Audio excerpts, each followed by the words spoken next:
Communication is not a one-way street. You can't just rely on the person giving you a message. You have to get in the habit of double-checking what you think you heard to get all the information you can. According to this report, communication problems cost the sheet metal industry over $100 million a year through time and materials lost because of miscommunication. Now, I hate to admit it, but that happens around here all the time. We had to send Cliff out to a job 3 times a while back just to get measurements on some simple transition duct. The job was 35 miles away, 70 miles round trip, and he had to drive out there 3 times just because he couldn't get his instructions straight from Ty. On the other hand, Ty isn't the best at communicating what he needs. Hey, Russ, come here. Check. You remember that wild goose chase we went on a couple of weeks ago trying to find that Washington job? Oh, do I? My butt's still in the sling from the chewing out Sam gave us. Yeah. It all started when I made the mistake of walking by Ty's office. Yeah. Can you hold on for a second? Listen, I need you to take this over to the Washington job site and install that new unit. It just came in and they're waiting for it. I'm really busy here. This is a rush job, so take someone with you. Thanks, Rennie. Bye. Okay, I'm back. Yeah, okay. Yes, we can do that. Yeah, we're going to Washington. Here's the paper. That's how it all innocently started. Russ and I picked up the new unit and headed out to the Washington Circle job. But when we got to where we thought it was, there was no crew.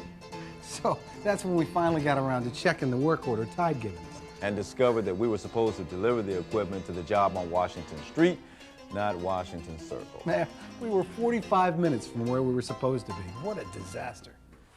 All right, now that communication screw-up, like most, was hardly just the sender's fault. Now, it's true, Ty wasn't clear on what Washington he was talking about, but I didn't question him, and I didn't check on what I thought he said against the work order. So, we're both to blame.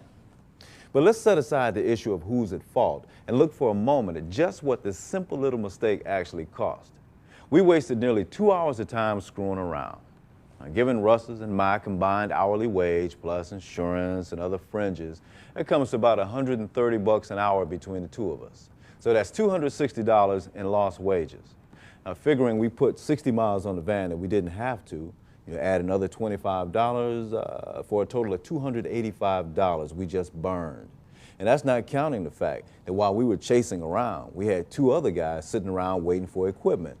So all of a sudden, we're looking at $500 that the company will have to make up just to cover our mistake. Think of that.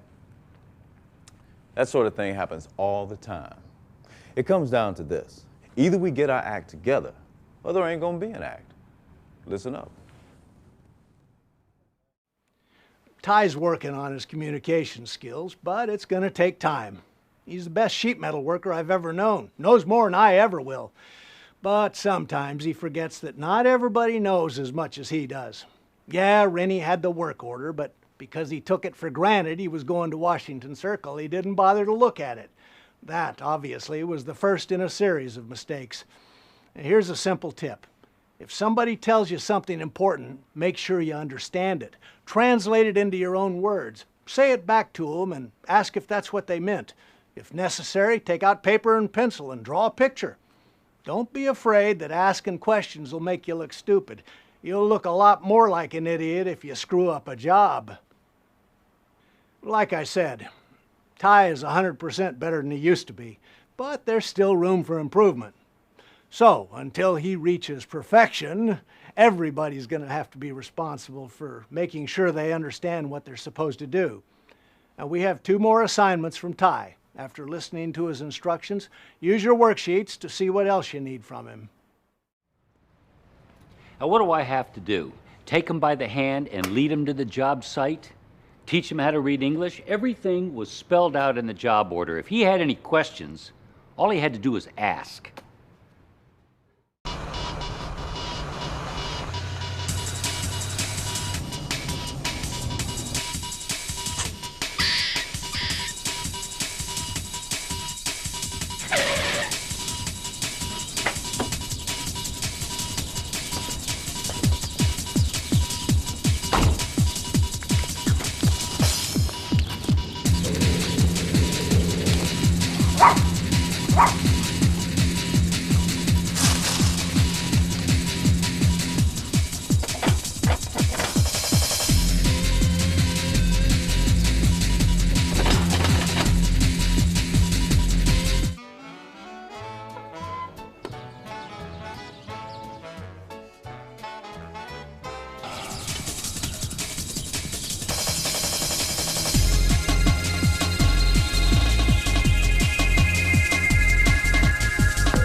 Contractors, can I help you? Hello? Yes, this is Mrs. Fenster. You were to have a man come out to repair my air conditioning this morning? 1025 Maplewood? Yes. Someone's here from your shop. I guess he's from your shop. He's driving one of your trucks. He's at the door right now, actually. But honestly, I'm afraid to let him in. Why are you afraid to let him in? Why? Because he's a fright. He's got purple hair and tattoos all over him, and a bone through his nose. Maybe it isn't a bone, but he's got all kinds of wires and pins stuck through his ears and his eyebrow and his nose. And well, I'm just not going to let him in my house. We're still not sure why you won't let him in. He is I'm one of our- afraid, that's why. And I'm not crazy.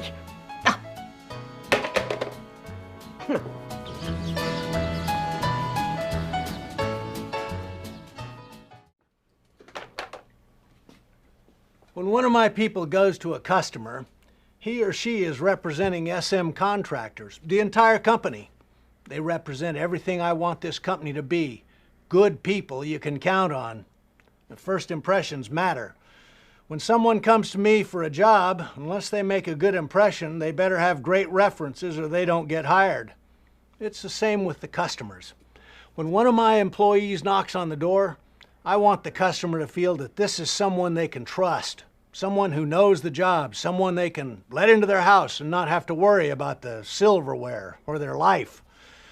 I know from experience we're not going to please everyone. I've had customers that couldn't get along with Mother Teresa. That's life, but it's also the exception. I don't think I'm asking for much. When you work with the public, act and dress professionally. Okay, yeah, that'll work. It's not like we've got a dress code here. This can sometimes be hard, dirty work. But we're in a business that takes us into people's homes. And the more professional we appear, the happier the customer is. Now, if you look like we just picked you up off of a street corner, people are going to wonder, can he do the job? Now, personally, I never would have hired the kid. Or I would have told him to change before he left the shop. Sam must think these guys are going to shape up like magic. Not likely. Being neat and clean is no big deal. Just because we work in metal doesn't mean we have to stick it all over our bodies. We're professionals and should look like professionals. I heard him say that this is still a free country. Geez, that's elementary school talk. I saw pictures of him in a tux at his sister's wedding. And when Sam's mom died last spring, he showed respect at the wake. He wore a nice, dark suit. So I know he knows the difference. That's all I'm saying. That was bull. Lady's got problems. I don't look like no criminal. How many criminals you know drive up in a company truck? She wouldn't let me in. She calls Ty, says I look threatening. You know, tell that to my grandmother. What'd she expect? Some lame suit and tie to come and fix her air conditioning?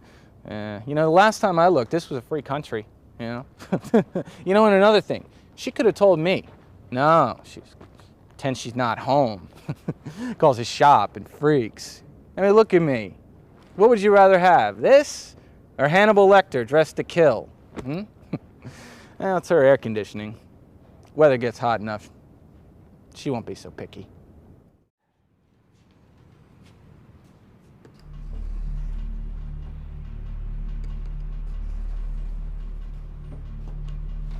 You know, if you took some time to check the pattern, you probably wouldn't waste as much metal.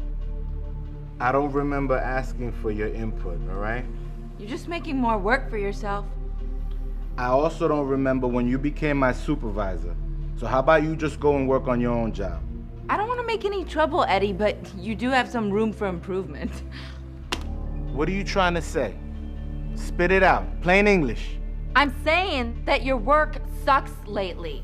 You leave stuff unfinished, you don't clean up, we end up doing your work, and I'm getting ticked. That plain enough for you? Well, excuse me, Martha Stewart. At least I don't waste time working on stuff that nobody's gonna see. If it wasn't for all your little finishing touches, we'd do some of these jobs in half the time. Yeah, and spend the other half going back to fix the work that you screwed up. Kiss off. You're an ass. Que pa la mierda. Each of us is professional. So too are the people we work with. And we all have a common goal. But people have different opinions about how to get there, and different ideas about what to do along the way. So we have to practice patience. If we work as a team, we'll reach the goal with speed and accuracy. If we sit around and nitpick, give each other attitude, and go on head trips, the jobs won't get done. And if the jobs don't get done, customers don't pay and don't come back for more work. If that happens, we're all out of luck. None of us has the time to sit here and listen to the sort of hassle Eduardo and Amy got into. I don't like coming in here and hearing that 2 of my workers can't get along. I already raised 2 kids, and I don't need to raise any more. Now, work together to maintain a solid, respectful team environment. Act like the professionals you are, and it'll pay off for everyone. Pay off not only for having a more comfortable place to work, but pay off in productivity. And that equates to pay off in higher profits for the company and higher pay for you. You know, sometimes I think they lay awake at night dreaming up ways to cause me trouble.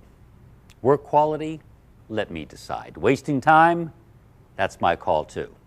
This is a team of adults here. Just do your job and keep the bellyache to a minimum. If you have a problem with another employee and it concerns the job, you try to settle it. If you can't, call me. But I warn you, I don't like this warm, fuzzy stuff. Sam pays us to produce, not sit around yakking. You know, talk is cheap.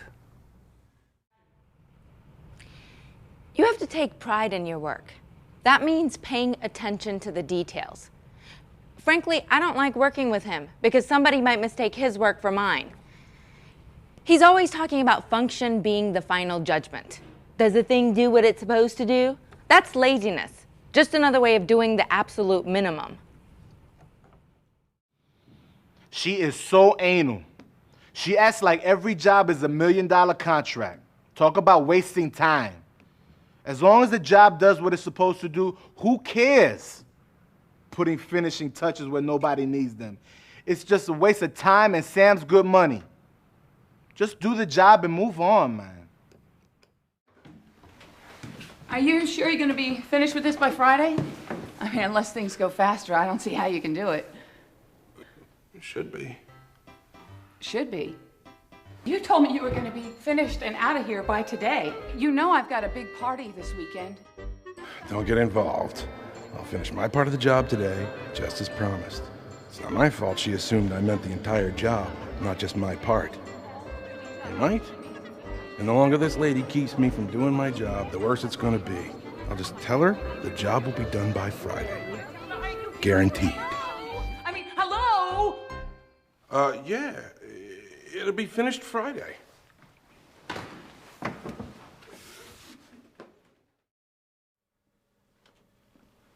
I'll say this flat out. Never lie to or mislead a customer. Never. We live on reputation and trust, and the word gets around pretty quick. When one of my people talks to a customer, it's me talking to the customer. Some people can live with themselves when they lie. I can't. If a customer is pressuring one of my workers about a scheduling matter or something else they don't know anything about, then they should call Ty or me. That's why we're here. But one other thing. Some customers can be really rude. They'll really badger you, but you can't take them out back and clean their clocks. Ty, everybody here knows we can't beat up the customers, right? Yeah, good. But you don't have to put up with abuse. If a customer starts ragging on you, politely tell him that you have to check in, then walk away and give your foreman a call. It doesn't matter who you are.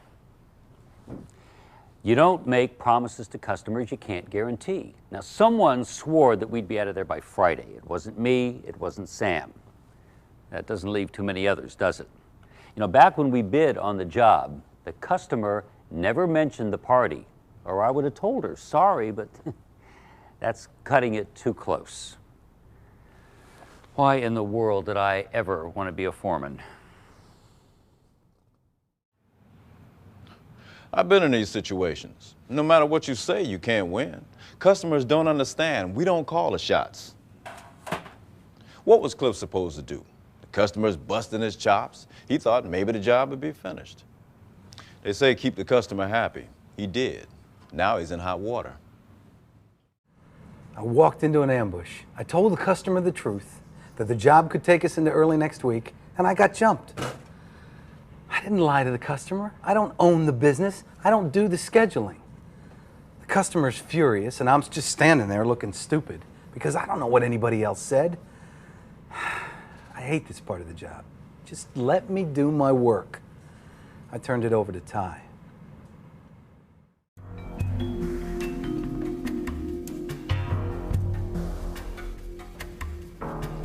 This is going to stop.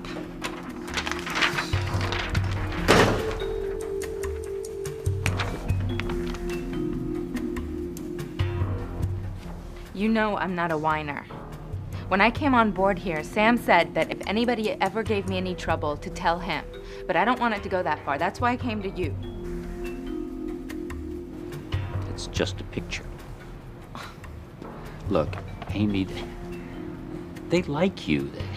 I don't think anybody is out to get you. They think of you as one of the guys. In a way, it's a compliment. I thought of that before, which is why I've put up with their macho crap. But this is over the line. This is personal. And what's written on it is really offensive.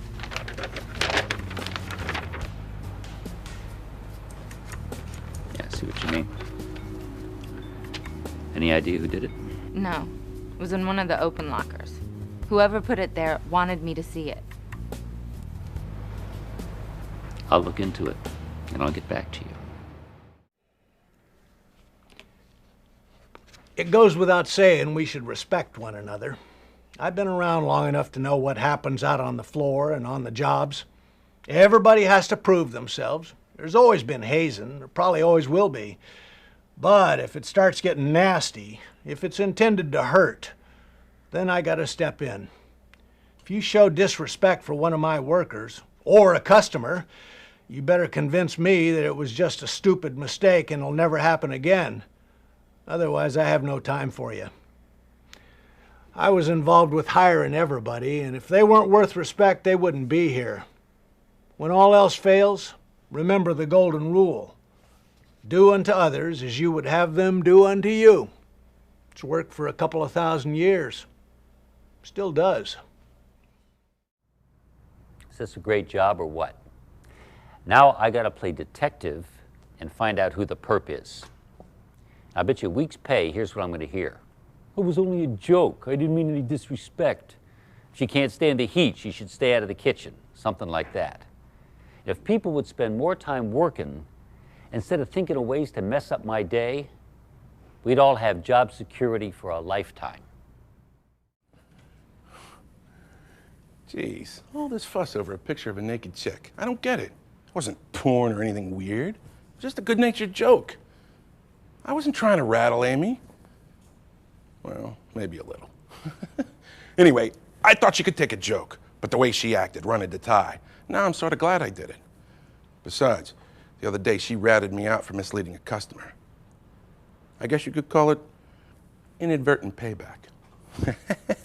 Oh. No, I didn't see it. And I didn't have anything to do with it. But I don't think you should go crying to the boss with every little problem.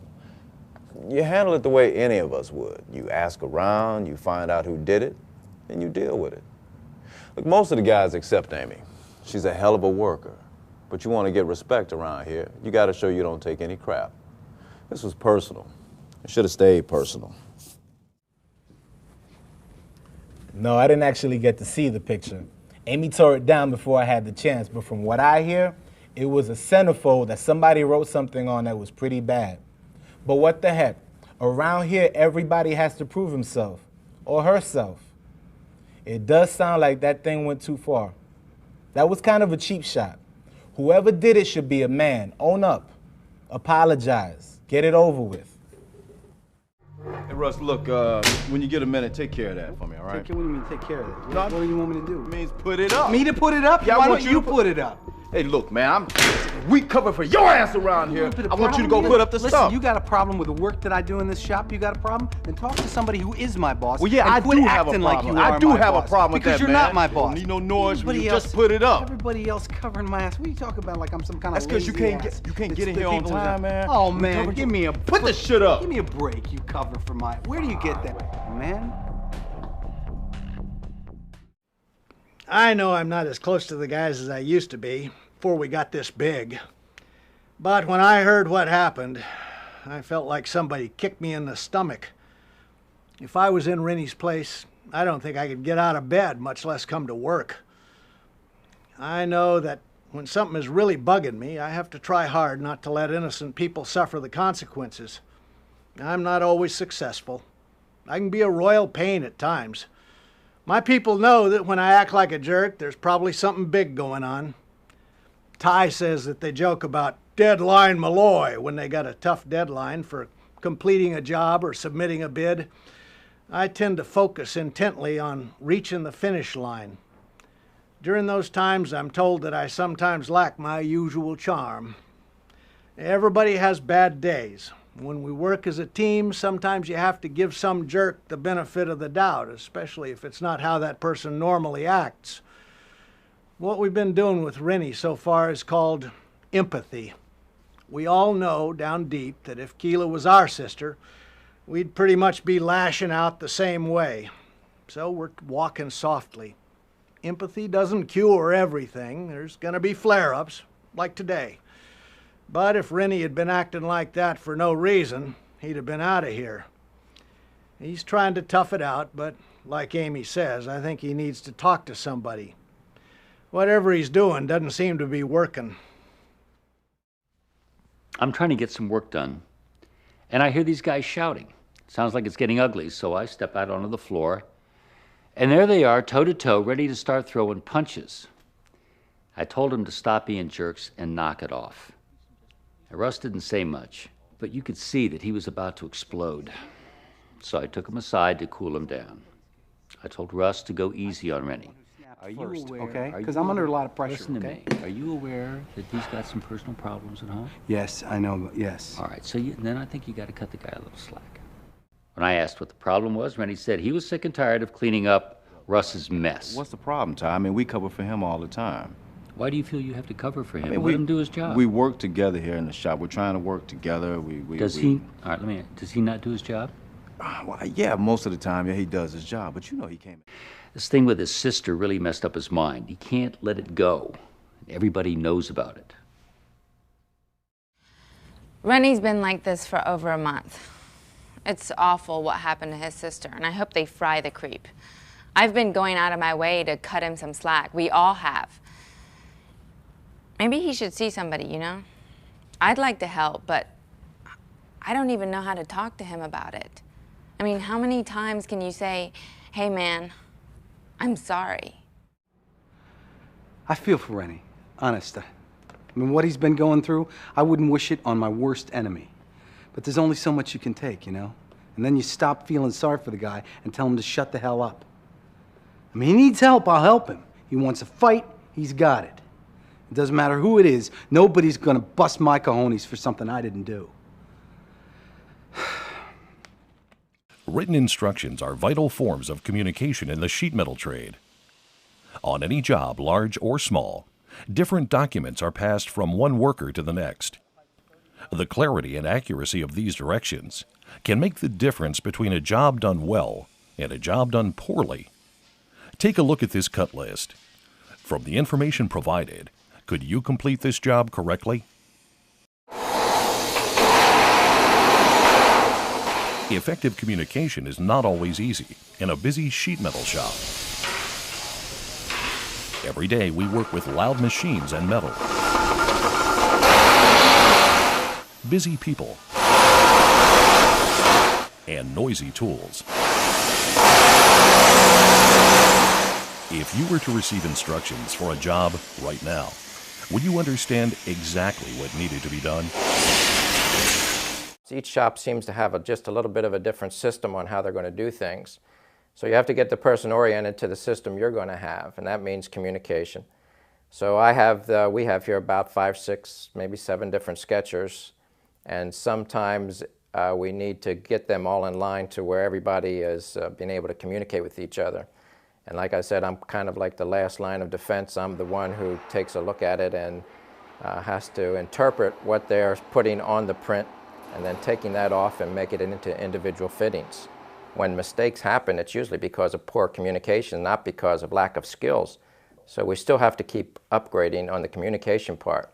And it is amazing what little small thing can go wrong just because someone does not quite understand what the other person's trying to get across. And on the huge jobs, it starts even with the very top, talking with the foremans, the general foremans, the superintendents as to how we're going to do this job. Some of the jobs, very complicated with the industry as far as the chemical industries go with these labs because they have over and under duct. That duct might be 6 layers deep. And so they want that top layer sent first naturally because it's going to get hung higher up, and then we've got to drop another layer below that, and another layer below that, and another layer below that. So we've got to make sure it gets sent in sequence and loaded in trucks exactly right, or it can be a major foul up. So it's all a matter of coordination and communication, talking with each other. As I said, I think the skill has always been there as far as the mechanic goes. I think the unions have trained the men well to be able to make the things. It is when we foul up is when we don't communicate right, and then there could be major glitches. But part of my job is to make sure some of that doesn't happen. I need 3 boxes of 3x8, 26 gauge galvanized, 10 inches high. Use a Pittsburgh lock and sweat solder the bottom. You're leaving now. Okay. All right, go down to Escher and replace the plenum. The customer's waiting for you. Yeah, the phone number there is 555-567-8901. You got it? Move it. I'm really not trying to be a bitch about this screw-up, but when I talked to Mr. Cahill at SM Contractors, he assured me that our new system would be installed in about a week. Well, it took them 10 days. That Twinkie-eating fool he sent out here swore he'd have the job done by Friday. It wasn't. Do you blame me for jumping all over the guy they sent out to finish the job? You just can't get people to tell the truth anymore.